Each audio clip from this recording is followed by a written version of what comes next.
اس فضیلت کو سمجھنا چاہیے۔ اس کے بعد حضور فرمانے لگے کہ جتنا آپ مانگیں، حضرت ابراہیم ابن آدم رضی اللہ تعالیٰ عنہ فرمانے لگے ایک دعا میں مانگتا تھا، پھر میں پلٹ کے اس دعا کی طرف توجہ نہیں کرتا تھا، میں اگلی دعا مانگتا تھا۔ تو کسی نے پوچھا حضور آپ کا یہ رنگ؟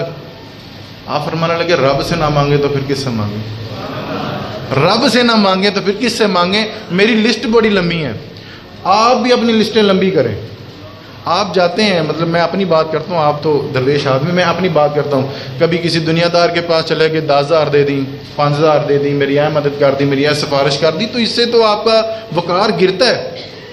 اس سے لمبی لسٹ لے کے رب کی بارگاہ میں بیٹھ جاؤ، تو کیا آپ کا کیا خیال ہے کہ اپنا رب ہمیں بھول گیا؟ اور وہ رب دے گا، اور اتنا دے گا کہ آپ گمان بھی نہیں کریں گے۔ کئی ایسی چیزیں ہیں، اب دیکھیں نا، تو آپ تو آنکھ کا بھی حساب نہیں لگا سکتے، رب کی نے اتنی نعمتیں دی ہیں۔ تو میں اپنے موضوع کو آگے لے کے چلتا ہوں۔ حضرت آدم علیہ الصلوۃ والسلام اللہ کے پیارے نبی ہیں اور ہمارے باپ ہیں۔ آپ کی تفسیر میں لکھا ہے بزرگوں نے کہ آپ نے 1000 حج کیا ہے، 1000 حج کیا ہے۔ یہ جب بیت اللہ شریف جب یہ خانہ کعبہ بنا نا، حضرت ابراہیم علیہ الصلوۃ والسلام نے جب یہ خانہ کعبہ تعمیر فرمایا، تو وہ تو وادی ذی زرار تھی، وہ تو پتھریلا علاقہ تھا، وہاں پہ تو کوئی رہنے والا مکین کا نام و نشان نہیں تھا، کوئی چرند پرند وہاں پہ نہیں تھا۔ تو وہاں پہ آپ نے جب بیت اللہ شریف بنا دیا تو اللہ نے کہا او میرے بندے، میرے ابراہیم، میرے خلیل، کعبے کی چھت پر چڑھ کے تو آواز لگا۔ جب آپ کعبے کی چھت پر چڑھے، آپ نے آواز لگائی او لوگو حج کے لیے آؤ، بیت اللہ شریف کی زیارت کے لیے آؤ۔ تو رب کریم فرماتا ہے کہ وہ جو آواز تھی نا، وہ جو آواز تھی، جتنے انسان اپنی باپوں کی پشتوں میں تھے اور جتنے بچے اپنی ماں کے رحموں میں تھے، اللہ نے وہ آواز ان کے دلوں میں بھی سما فرما دی، ان کے دلوں تک پہنچا دی۔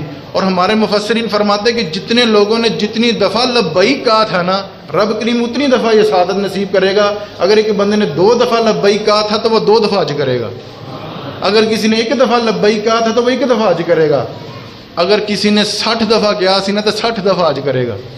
تو یہ رب کریم کی شان محبوبی ہے، اپنے بندوں سے بندوں کی زیارت کروا رہا ہے۔ یہ بھی صدقہ ہمارے جد امجد کا، حضرت ابراہیم علیہ السلام کا۔ اس کے بعد آگے دیکھیں، حضرت امام اعظم ابو حنیفہ 55 حج فرمائے آپ نے۔ حضرت فضیل بن عیاض، میں نے 2 دفعہ ان کا ذکر کیا، آپ نے 60 حج فرمائے ہیں۔ اور میں ان کا ذکر بار بار اس طرح سے اس وجہ سے کر رہا ہوں کہ بندے نے 60 حج جو کیتے ہوں، تجربہ بھی بہت ہی ہوئے گا نا، کیوں جی؟ ایک بندے نے 60 حج کیتے ہیں، 2-4 عمرے بندہ کر رہا ہے تو تجربہ تو بھی بڑا ہو جاتا ہے، تو انہوں نے تو 60 حج کیے، تو تجربہ، پھر تجربے کار بندے کی بات کرنی چاہیے نا۔ اہل بیت کے شہزادے حضرت امام حسن اور امام حسین، آپ کے بارے میں مفسرین نے لکھا ہے کہ آپ نے پیدل مدینہ شریف سے مکہ شریف 650 کلومیٹر بنتا ہے یا 650 میل بنتا ہے، دونوں بھائی حضرت امام حسن اور امام حسین مدینہ شریف سے پیدل چل کے حج کے لیے گئے ہیں۔ کتنی بار؟ 25 بار، 1 سال نہیں، 2 سال، 25 بار، 25 سال آپ نے متواتر حج کیا۔ اچھا، یہ وہ لوگ ہیں جو صرف جنتی نہیں ہیں، یہ جنتی جوانوں کے سردار ہیں۔ حضور کا فرمان ہے الحسن والحسین سید شباب الاہل جنہ، یہ میرے 2 شہزادے اہل جنت کے جو جوان ہیں نا، یہ ان کے سپہ سالار ہیں۔ صرف جنتی نہیں، صرف اس بات پہ آپ نے غور کرنا ہے، صرف جنتی نہیں، جنتی جوانوں کے سردار ہیں۔ اور میں تو یہ مانتا ہوں، یہ میرا عقیدہ ہے کہ وہ جنت کے وارث بھی ہیں اور مالک بھی ہیں، جنت کے وارث بھی ہیں اور مالک بھی ہیں۔ اس کے باوجود پیدل چل کے حج کیا، پیدل چل کے۔ اور آپ کو پتہ ہے عرب میں گرمی بھی بڑی ہوتی ہے، صحرا بھی آتے ہیں رستے میں، پہاڑ بھی آتے ہیں، اور یہ دونوں بھائی شہزادے ہیں اور وہ پیدل چل کے گئے ہیں۔ اس وجہ سے امت کو یہ سبق ہو، اگر تمہیں حج کے سفر میں کوئی تکلیف آ جائے تو رب کی رضا میں راضی رہنا۔ آج ہمارا حاجی جاتا ہے، اس کی ذرا سیٹ تنگ ہو جائے تو وہ بکھیڑا کھڑا کر دیتا ہے۔ مکہ شریف سے مدینہ شریف جانا ہو، بس کا اے سی نہ چلے تو حاجی تو وہ نکال لیتے ہیں کچھ نہ کوئی سامان، تو ایسے تو نہیں جاتے۔ وہاں پہ بھی احتجاج کا ہم نے ماحول جو بنا لیا، دھرنے کا ہم نے ماحول جو بنا لیا پاکستان میں، تو حاجی اپنا وہاں پہ شور کرتا ہے۔ کمرہ صحیح نہ ملے، کمرہ صحیح نہ ملے، اس کا بیڈ صحیح نہ ہو تو حاجی وہاں پہ شور کرتا ہے۔ حضرت امام حسن اور امام حسین دیکھیں پیدل مدینہ شریف سے چلتے ہیں، سخت گرمی ہے، صحرا ہے، اور 25 حج پیدل دونوں بھائیوں نے کیے۔ ایک دفعہ حضرت امام حسن بیمار ہو گئے تو حضرت امام حسین فرمانے لگے، بھائی بھائیاں دی باواں ہوندیاں نا جی، تو احساس میں کہنے لگے کہ بھائی آپ بیمار ہیں تو اس بار سواری پہ نہ چلے جائیں، اس بار سواری، بھائی وہ تو شاہ ہیں، وہ تو مالک ہے اس کائنات کے بھی، وہ دوسرے جہان کے بھی، وہ تو مالک ہیں۔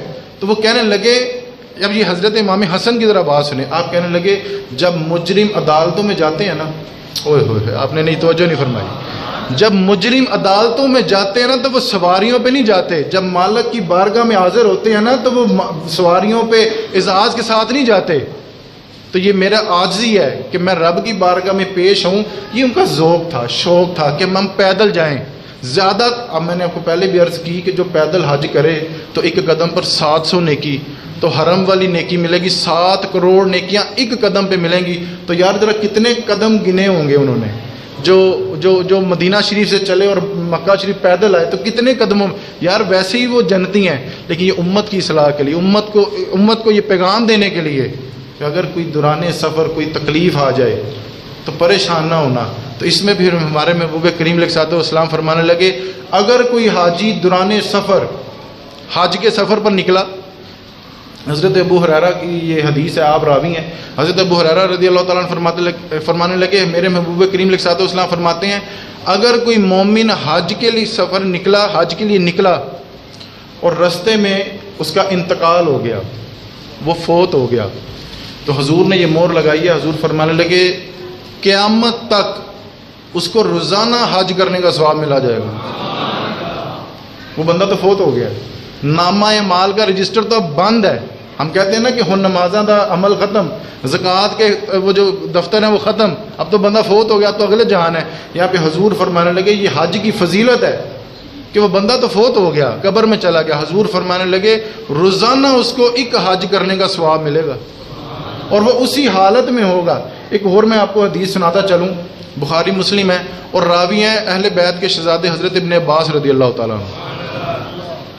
حضرت ابن عباس رضی اللہ تعالیٰ عنہ فرماتے ہیں کہ حضور فرمانے لگے، حضور حج پر تھے، ایک صحابی ان کے ساتھ تھے، آپ نے مقام عرفات میں وقوف کیا ہوا تھا، آپ وہاں پہ قیام کیے ہوئے تھے، تو ان کے بارے میں یہ لکھا گیا کہ وہ اپنی سواری پر تھے تو گرے، تو گردن کے بل گرے تو ان کا انتقال ہو گیا۔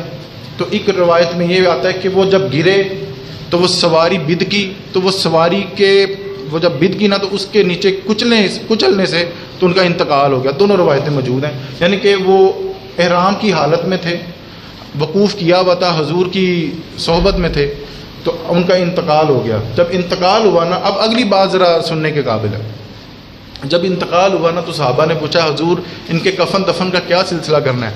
حضور فرمانے لگے ان کو وہی چادروں میں کفن دینا جن چادروں میں انہوں نے احرام باندھا ہے، جن چادروں میں، اور خوشبو نہ لگانا، کیونکہ احرام کی چادر کو خوشبو لگانا حرام ہے، منع ہے، اور ان کا سر بھی نہ ڈھانپنا، کیونکہ جب آپ نے احرام باندھ لیا تو سر ڈھانپنا منع ہے۔ حضور فرمانے لگے انہی 2 چادروں میں اس کو کفن دے دو، اسی طرح سے ان کو آپ دفن کر دیں، کل بروز قیامت اٹھیں گے تو لبیک اللہم لبیک کہتے ہوئے اٹھیں گے، لبیک اللہم لبیک، تو یہ کہتے ہوئے، یہ تلبیہ کہتے ہوئے اٹھیں گے۔ اور ہمارے مفسرین فرماتے ہیں کہ یار وہ کیا عجیب منظر ہوگا کہ تمام سارے لوگ اٹھیں گے اور نفسی نفسی پکار رہے ہوں گے، عجیب نفسی نفسی کا عالم ہوگا۔